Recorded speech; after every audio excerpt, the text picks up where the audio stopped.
കുഞ്ഞുമാളു, ഞാൻ നാട്ടിലേക്ക് പോന്നു. വല്യമ്മ പറഞ്ഞു.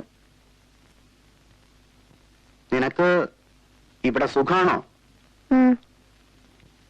ഇവിടെ ആരൊക്കെയുണ്ട്? അധികം ആരുമില്ല.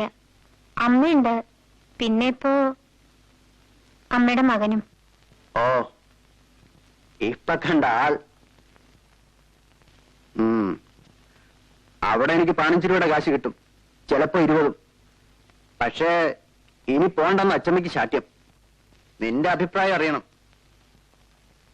നീ എന്നാ അങ്ങോട്ട് വരണത്? അതറിഞ്ഞിട്ട് വരാനാ അച്ഛനും അച്ഛമ്മ എന്നെ അയച്ചത്.